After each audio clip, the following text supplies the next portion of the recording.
बिस्मिल्लाहिर्रहमानिर्रहीम। अस्सलाम वालेकुम। Hope you all are doing well. आप सब खैरियत से होंगे।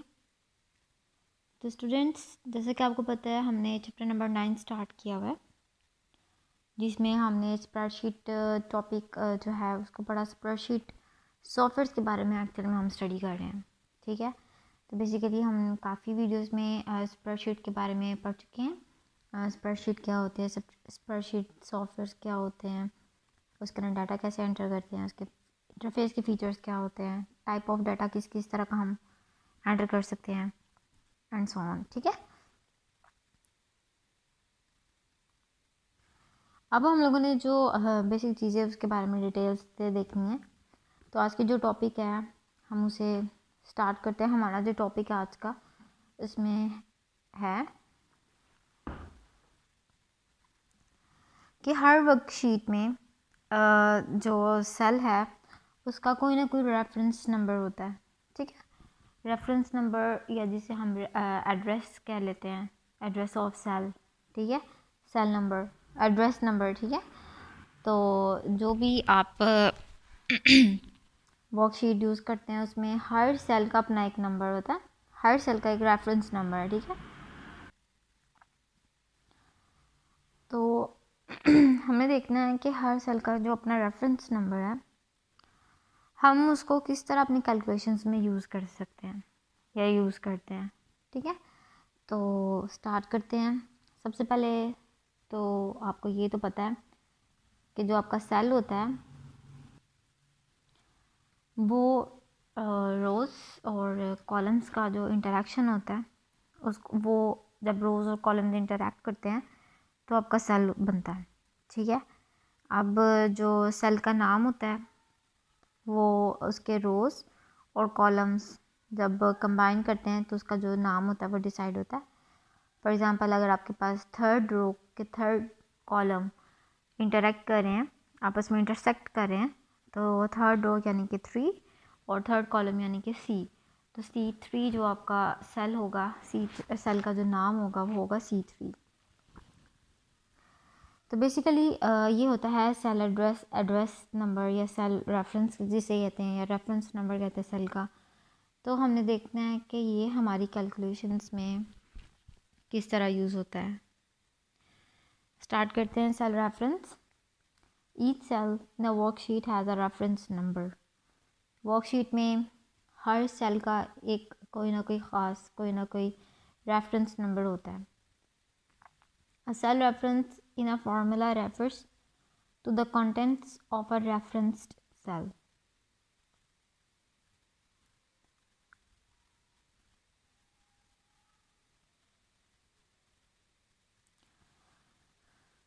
जो आप फार्मूला के अंदर, जब आप फार्मूला लिखते हैं कैलकुलेशंस परफॉर्म करने के लिए, जो भी आपने डाटा के ऊपर कैलकुलेशंस परफॉर्म करनी है, जब आप उसका फार्मूला लिखते हैं तो क्या होता है, आप सेल रेफरेंस लिखते हैं फार्मूला के अंदर, ठीक है। फॉर एग्जांपल, आप चाहते हैं कि जो C3 है उसका डाटा ऐड हो C4 के अंदर, ठीक है।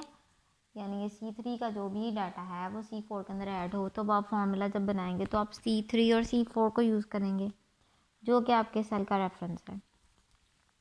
अब होता क्या है कि जब आप फार्मूला यूज़ करते हैं, जो भी रेफरेंस, तो फार्मूला के अंदर आप सेल रेफरेंस को यूज़ करते हैं, ठीक है। तो cell reference in a formula, जो सेल रेफरेंस होता है फार्मूला के अंदर, फार्मूला के अंदर जो भी सेल रेफरेंस आप यूज़ करते हैं एक्चुअल में वो आप किसको यूज़ कर रहे होते हैं, रेफर्ड सेल के कंटेंट को, ठीक है। इसका मतलब अगर आपने C3 के अंदर C4 ऐड कर रहे हैं, इसका मतलब क्या कर रहे हैं, आप सेल को सेल के अंदर ऐड नहीं कर रहे, आप C3 का जो कंटेंट है उसको रेफ़र कर रहे हैं C3 के साथ। बात की समझ आई? फार्मूला के अंदर आप C3 के कंटेंट को रेफ़र कर रहे हैं, ठीक है। तो ये जो चीज़ होती है ना, क्या होता है कि जब आप फार्मूला यूज़ करते हैं तो फार्मूला में आप यूज़ करते हैं सेल रेफरेंस को, क्योंकि आपने सेल रेफरेंस की बेस पे फार्मूलाज अप्लाई करने होते हैं। जो भी उस सेल के अंदर कंटेंट होगा फिर उसने कैलकुलेट होना होता है। बेसिकली होता क्या है कि जो सेल रेफरेंस होता है फार्मूला के अंदर, वो एक्चुअल में कंटेंट होता है रेफर्ड सेल का, ठीक है।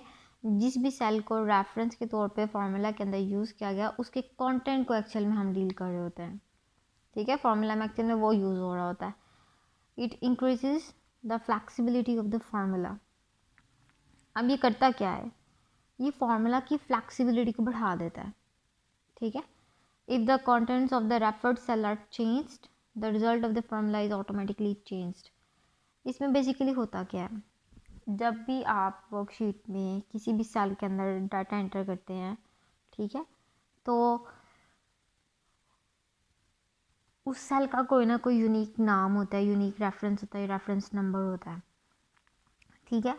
अब होता ये है कि उस रेफरेंस नंबर को आप फार्मूला के अंदर यूज़ करते हैं, ठीक है। जो भी आप उस किसी भी डाटा के लिए, उस वर्कशीट के अंदर डाटा के लिए आप अप्लाई करना चाह रहे हैं फार्मूला, तो एक्चुअल में उसका उस फार्मूला के अंदर सेल का रेफरेंस नंबर या रेफरेंस सेल यूज़ होता है। अब होता ये है कि जो रेफरेंस सेल होता है, रेफरेंस सेल एक्चुअल में क्या होता है, रेफरेंस सेल का जो कंटेंट होता है, मतलब जो रेफर्ड सेल हमने किया होता है, एक्चुअल में उसके कंटेंट के ऊपर फार्मूला लग रहा होता है, ठीक है। फार्मूला के अंदर जो भी आप सेल रेफरेंस यूज़ करते हैं वो एक्चुअल में क्या होता है, जो रेफर्ड सेल होता है ना, जिसको हम फार्मूला में यूज़ करें, उसके कंटेंट एक्चुअल में हम यूज़ कर रहे थे, उसको फार्मूला रेफर कर रहा होता है, ठीक है। अब होता क्या है कि इससे जब हम लोग सेल रेफरेंस को यूज़ करते हैं ना फार्मूला के अंदर, तो आपके फार्मूला की फ्लैक्सिबिलिटी बढ़ जाती है।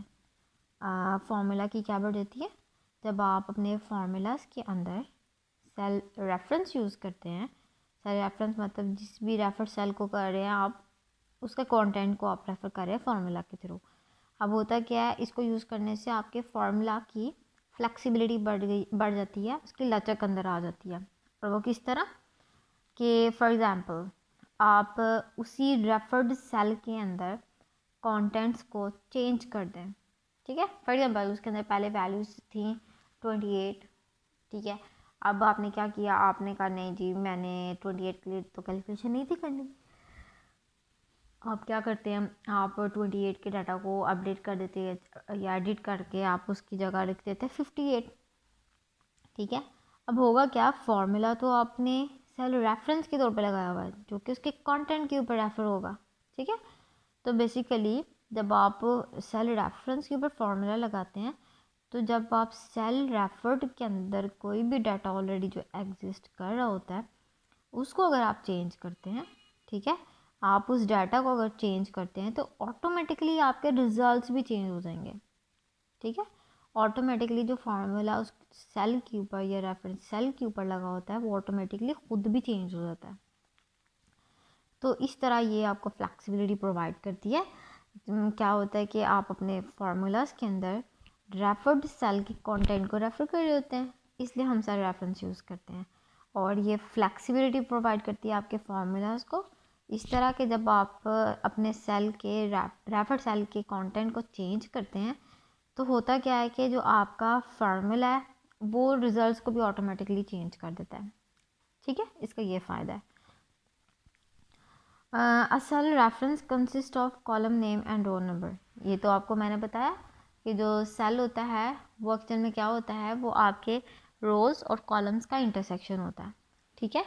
सेल आपका क्या होता है, आपके रोज़ और कॉलम्स का इंटरसेक्शन होता है। जब आप सेल के आइडेंटिटी या सेल के नाम की बात करते हैं तो होता क्या है कि जो आपका कॉलम का, जैसे आपको पता है कॉलम को आप कोई ना कोई लेटर असाइन करते हैं और रो को आप कोई ना कोई नंबर असाइन करते हैं। तो जो सेल का नाम होता है, ये सेल का रेफरेंस होता है, वो कॉलम के नेम और रो के नंबर से मिलके बनता है, ठीक है। For example B20 refers to row number 20 in column B.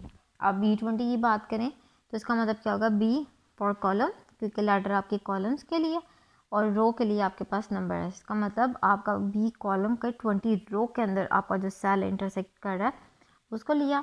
तो जब आप इसको the formula is equals to G8 plus Y10 will be add the value of G8 and Y10, ठीक है। आपको इस चीज़ की समझ आ गई, ये तो आपके नेमिंग की बात आ गई, ठीक है। अब आपने लेट्स सपोज फार्मूला अप्लाई करना है। फार्मूला आप कैसे अप्लाई करेंगे, फॉर एग्जांपल आपके पास है कॉलम सेल नंबर G8 यानी G कॉलम के अंदर 8 रो के अंदर जो कंटेंट है वो ऐड होना चाहिए Y कॉलम की 10 रो के अंदर। सेल नंबर G8 का कंटेंट Y10 सेल नंबर के अंदर ऐड होना चाहिए। तो आपने जब फार्मूला लगाया तो आपने बिगिन करना है, जैसे हम लोगों ने पढ़ा फार्मूला को स्टार्ट करने के लिए हम क्या लगाते हैं स्टार्ट में, इक्वल्स का साइन। तो ये इक्वल की वजह से क्या होगा कि वैल्यूज़ जो G8 होगी और Y10 के अंदर होगी ये क्या हो जाएंगी आपस में ऐड हो जाएंगी। ठीक है, तो ये आपका फार्मूला बन गया। तो ये था सेल रेफरेंस का यूज़ कैलकुलेशन के अंदर। उसके बाद बात आती है हमारे पास रेंज। अब रेंज क्या होती है? If the formula uses continuous cells, all cells can be referenced as range. अगर आपका फार्मूला कंटिन्यूस सेल्स को यूज़ करता है, यानी कि हमने अगर ऊपर एग्जांपल देखें तो आपने कहा तो G8 का जो डाटा है, G8 सेल जो है वो Y10 सेल के अंदर ऐड हो। ठीक है, तो उसके लिए आपने इक्वल का साइन लगाया, G8 cell plus Y10 cell, तो इन दोनों की वैल्यूज़ क्या हो जाएंगी आपस में ऐड हो जाएंगी। अब रेंज क्या होती है? ये तो आपने कहा था सिंगल सेल की बात किया। अब रेंज क्या होता है? जब आप कंटिन्यूस सेल्स को लेके चलते हैं। ठीक है, जब आप कंटिन्यूस सेल्स के ऊपर फॉर्मूला अप्लाई करते हैं, all cells can be referenced as range, फिर तमाम सेल्स को हम रेफर कर देते हैं एज अ रेंज। ठीक है, फॉर एग्ज़ाम्पल आप जब कंटिन्यूस सेल्स को लेके चलें या कंटिन्यूस सेल के ऊपर फॉर्मूला अप्लाई करते हैं तो हम उसको क्या कह देते हैं? हम सेल्स को रेफर्स कर देते हैं एज अ रेंज। हम कहते हैं ये सेम रेंज के सेल्स हैं। ठीक है, तो बेसिकली क्या है कि if the formula uses continuous cells, all cells can be referenced as range. तो तमाम सेल्स कैसे रेफर्स हो गए as a range. The range is specified as follows. अब रेंज को हम किस तरह स्पेसिफाई कर सकते हैं? Address of the first cell, उसके बाद ratio, address of the last cell. ठीक है, अब फॉर्मूला में जब हमने रेंज को इस्तेमाल करना है, यहाँ पे हम करते सिंगल सेल की बात।